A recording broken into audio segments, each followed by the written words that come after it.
Welcome back to the Cash Flow Show. I am your host, Christian Creo.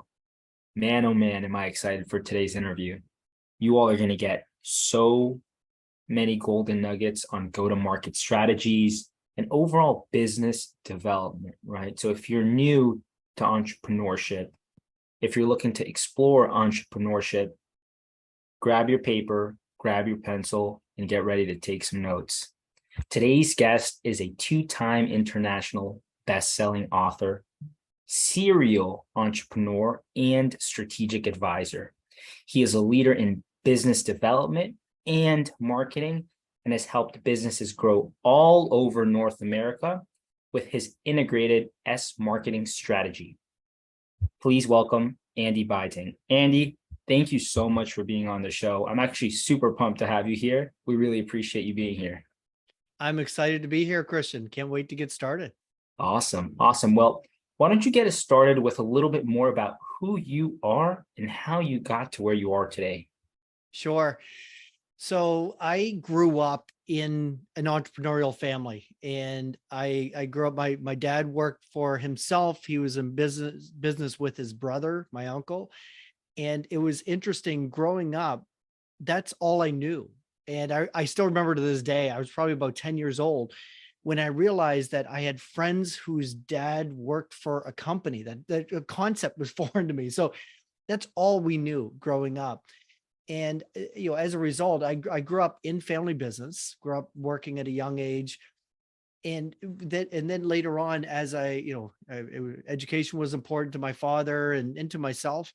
So after university, I went to work in the family business, took over the family business. I scaled it. We started many different businesses. So I've done a number of different things over the years, but always worked for myself. I was either working in the family business or for myself with my first business that I started when I was 19, actually, in real estate. And what I know a big part of what you focus on.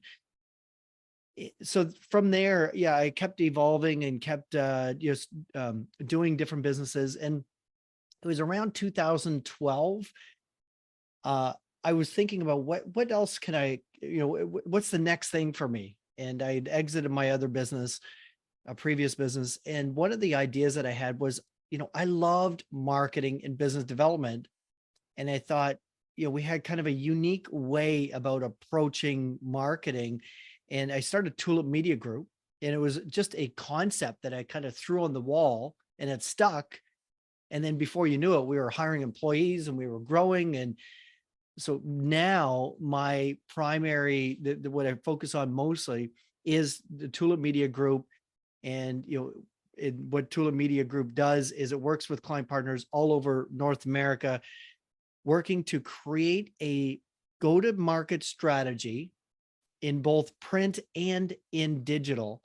And then we help them implement that strategy to make it super easy and really effective for client partners. Wow, no, I love that. I love that.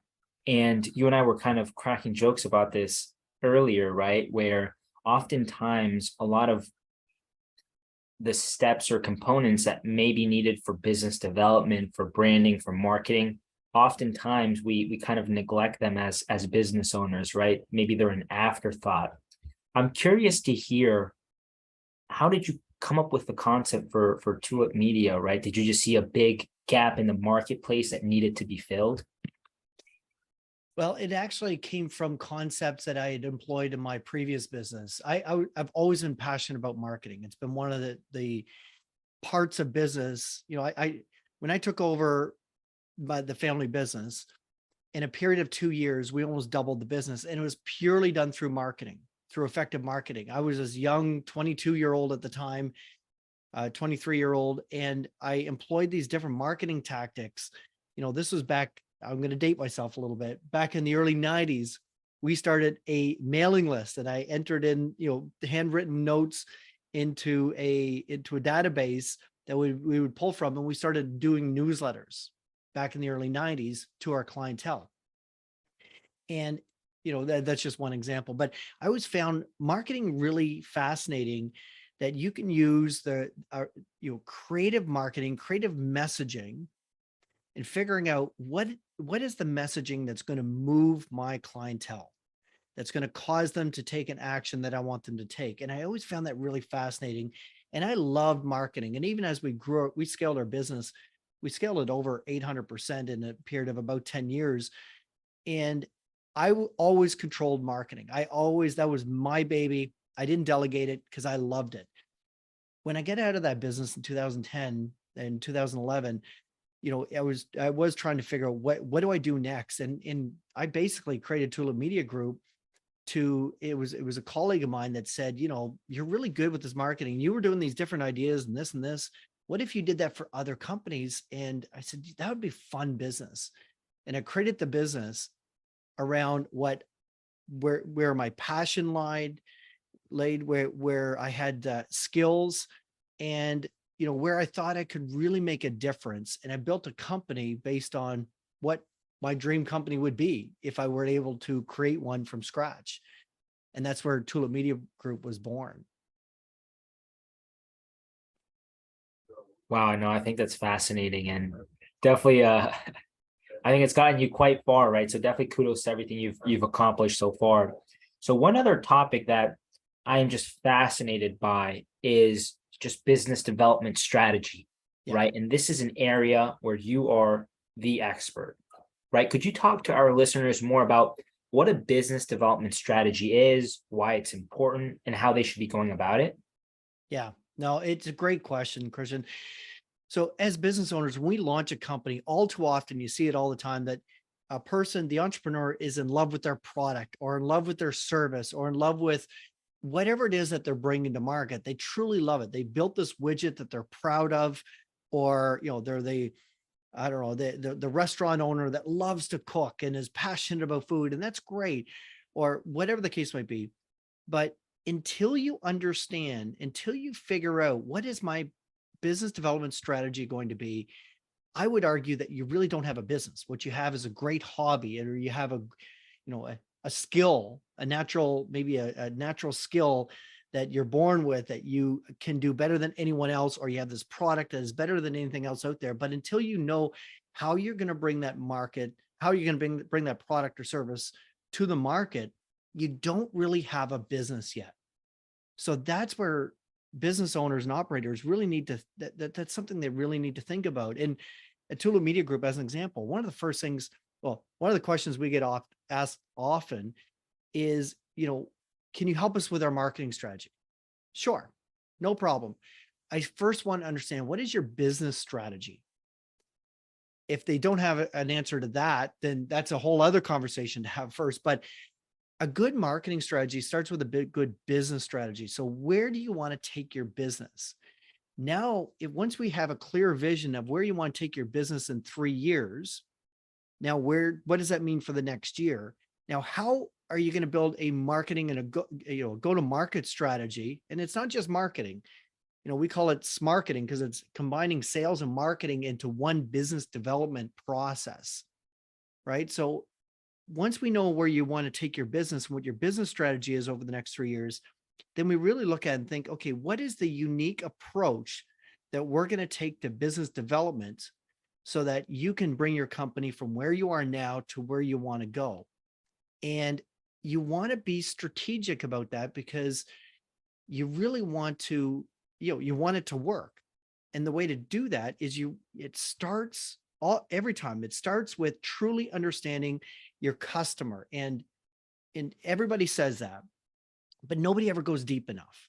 And it's not, when we start with a new client partner at Tulip Media Group, we don't start by getting the demographics of your partner. Okay, your client, your core customer, your core customer is a female, 40 to 45 years old. And that's great. And we need to understand that. But where we go to is, what are their fears? What is the villain in their story? What are they combating? What are they trying to get over? What's their external problem? Meaning, from the surface, what challenge are they dealing with? But more importantly, what's their internal problem? What's the internal problem? What do they fear? What are they worried about? What's keeping them up? And understand that. And then that has to come out in your marketing and in your messaging that's going out there so that you can connect with people and then bring them in. And I'll give you a great example. So I was fortunate enough to meet and get to know Clay Clemens. He's one of the top copywriters in the world. He's written ads for Google that have netted him millions of dollars. And he put it, this is the way he put it. He said, if you're sitting at a bar and somebody sits next to you and starts complaining to the bartender about a problem in their life that your product or service will solve, do you approach them and say, if you're the one coming up next to me, do I say, you know what, Christian, I hear you have, you're having a hard time, a hard time selling your widget to your customers. Listen, here's what my company does. And, we are the expert and we can do this and this and this, and this is what you need to do. And this is what you need to do. You're going to be defensive and you're not going to trust me because I'm trying to sell you something. So that's me being the knight in shining armor coming to save the day, quote unquote. However, if that same scenario played out and I said, Christian, I couldn't help but overhearing. So you have this cool new product. Tell me about it. And you talk about your product. You say, yeah, so you're having a hard time getting it to market. You're having a hard time getting your customers to buy it. Well, yeah, I am. And yeah, that's going to be tough. Like that's really frustrating because it sounds like you have a really great product. Why aren't your customers getting it? Well, I'm doing this and I'm doing this type of ads and doing PPC and I'm doing SEO and all this stuff. And if I approach it that way and then say, well, you know what, it sounds like you have a great product. You need to connect with your audience and they need to understand how great your product is. Does that sound right? Yeah. Well, it's interesting because our company actually helps great entrepreneurs like you, helps geniuses like you get their amazing products to market. And we help show you the way that you can be successful doing that. Would you be interested in talking about that? The difference in that narrative is the second scenario. I met you with where you were at. I was not coming in as the knight in shining armor saying, oh, you've got that problem. I've got the solution. Here's what you need to do. Instead, it's I connect with you first. I understand your frustrations. We talk about, the challenges that you're having. And then I help guide you. And the slight difference in messaging is instead of saying, our company can help fix your problem, instead of saying that, is saying, you know what, our company helps geniuses like you take their amazing product or service and connect it with your audience so that you can, again, it's not us, you can be an incredible marketer and you can grow your business. And it's, there's a common metaphor that's used, if you're a Star Wars fan, you want to be Yoda, they are Luke Skywalker. You're not the knight in shining armor. They are. Make them the hero of their story. You're just the guide to help them get there, but it's their success, it's their win. And when you approach it that way, it's totally different. So then when you think about your go-to-market strategy, you want to think about the psyche of your potential customer, of your prospect, where they're at, where their challenges are at, and what is the messaging, what is going to be most helpful for them, and what is the messaging that's going to connect with them and help guide them to be huge successes on their own. Wow. Super mind-blowing. It makes me think about a lot of conversations that I have with folks about maybe having an avatar, right? Understanding who your ideal customer is, what their pain points are, right? What their struggles are, what they want to accomplish, and then maybe linking whatever product or service you may have to those pain points to help relieve that pain, right? So I find that absolutely fascinating. Yeah. And I'll give you a really quick example because we were dealing during COVID. We had a manufacturing company approach us, and they build and sell fire trucks, custom fire trucks. So their average sale is $750,000, not a small sale. And we got talking about who is the buyer. Well, the buyers are fire chiefs, and they target rural fire stations who typically have two machines, two fire trucks. They last typically on average every 20 years. So in essence, we understood, okay, the fire chiefs are buying a new truck every 10 years. That's not something they do every day.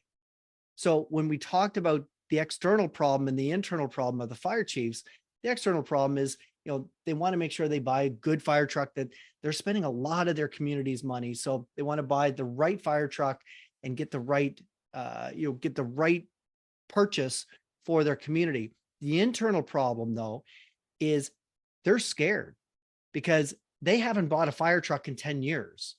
They don't know what the new technology is. They don't even know how to go about buying a fire truck.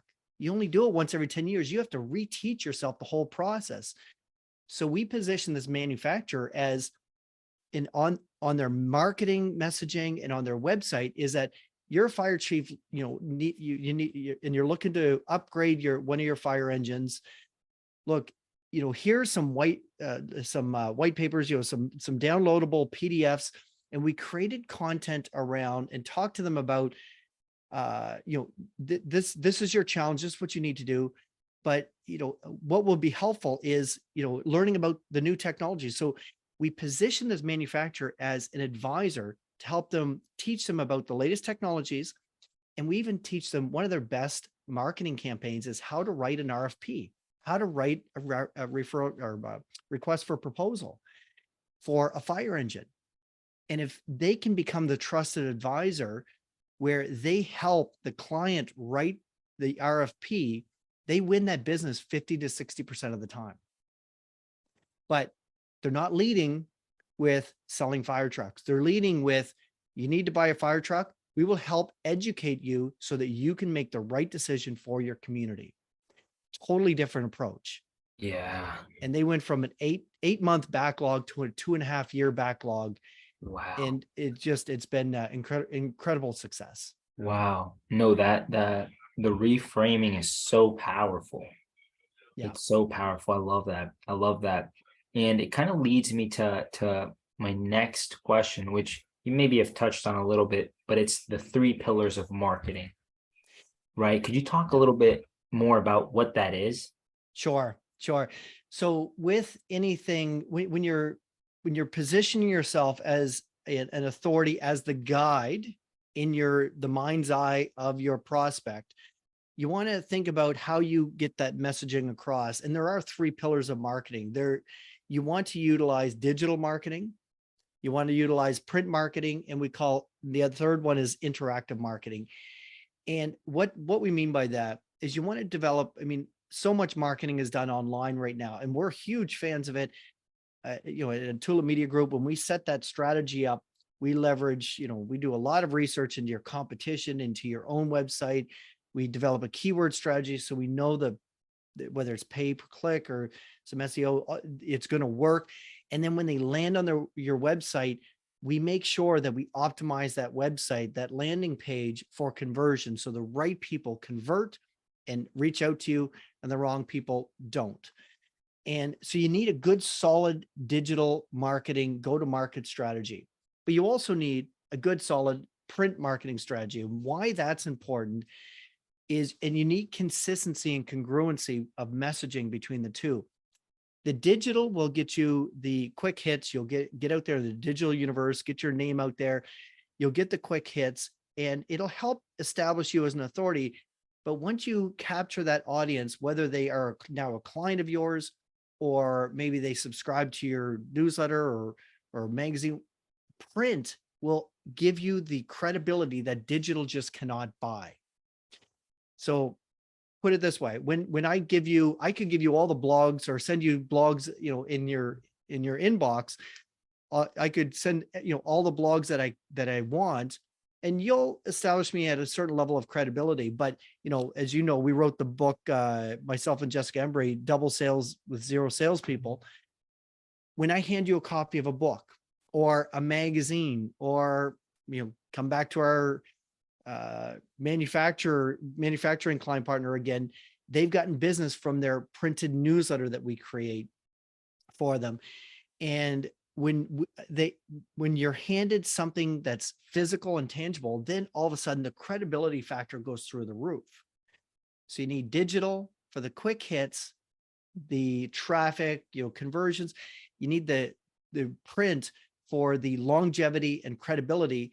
And then, of course, you can't forget about your interactive marketing. Now, interactive marketing is anytime you're conversing with a prospect face to face or over the phone or over Zoom or whatever the case might be, whenever you're interacting with them, you need to make sure that your messaging is consistent. Why we call it the three pillars, because many of us need to do all three of them. People need to see us online, they need to receive something in print, and they are going to interact with us before they buy.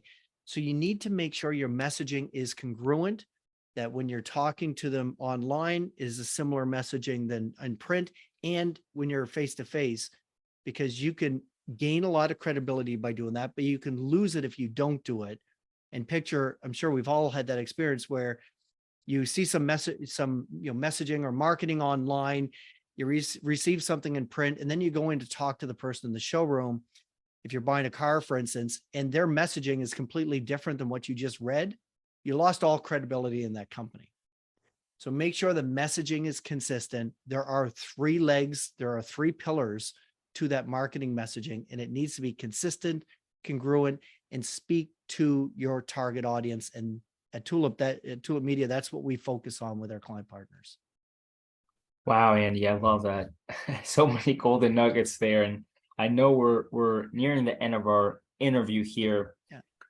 We typically like to poll our listeners to get their feedback on questions that we may want to ask or that they may want to know an answer to. So if you're ready for that, we'd love to hop into our quick response round. Sure. All right. So first one here for you today. If you lost it all today, what would you do? If I lost everything today, I would, as an entrepreneur, you'd have to get up and you keep moving forward. You have what Jim Collins calls the Stockdale approach, which is having that brutal understanding with brutal reality of what the situation is that you're dealing with the unwavering faith that it's going to work out and you're going to be successful. And as entrepreneurs, I remember saying this during the COVID debacle that we had, the pandemic that we had. I went on the speaking circuit and we talked about how as an entrepreneur, by definition, you're going to be successful. You just got to keep getting up, putting one foot in front of the next, and make things happen for you.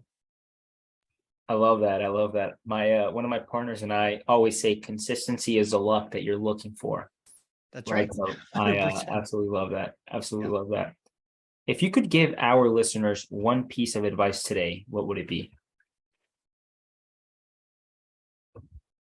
Know what your go-to-market strategy is before you go to market. Understand you might, like I said before, you might have the greatest widget, the greatest product, the greatest service in the world, but if you can't connect with your audience and sell it, you don't have a business. So before launching anything, figure out you have your great product or service. That's a given. You know what that is, but figure out how are you going to break into the marketplace, and know what that is before you really devote a lot of time or invest a lot of resources into your company. I love that. No, I think that's great. What is the one or what are the two things that have helped you become successful in life? The number one, I would say, is hard work. I got that from my father, grew up on a farm, and I got the hard work instilled at me in a young age. So that is by far the first one. And the second one is surround yourself with great people. As you start growing, nothing beats having the right people with you on your team. Even if you have to pay a premium for that person, get the right people around your team, because as a strategic advisor too, I talk to my clients all the time that one great person can do the workload of 3 or 4 mediocre people. So get those great people into your organization, surround yourself with great people, and you will see the organization soar. I love that. I think that's great. All right, last one here for you. How can our listeners get to know more about you and connect with you? Sure. Well, I'd love to connect with them on LinkedIn. I'm on there regularly, but also one thing that we have set up for your listeners is we have a landing page or a page on our website, and they can go to tm.media/double sales. So tm.media/double sales. And there, folks can download a free chapter from the book. They can buy the book. But what I'm most excited about is on there, you can book a meeting, a half an hour a Zoom call with myself or my co-author, Jessica Embry, to talk about your own go-to-market strategy. No cost, just jump on a Zoom call. I love talking business strategy, and I will do that for free night and day if I could. And so absolutely welcome anybody to take us up on that offer. Awesome, Andy. No, we appreciate that. And we'll make sure to include that in the show notes as well. But again, thank you so much for hopping on today. What an amazing interview. Just so many golden nuggets. So I hope our listeners truly take advantage of them. So again, Andy, thank you so much. And I look forward to catching up soon. Yeah. Thank you for having me, Christian. And it's been a pleasure. Take care.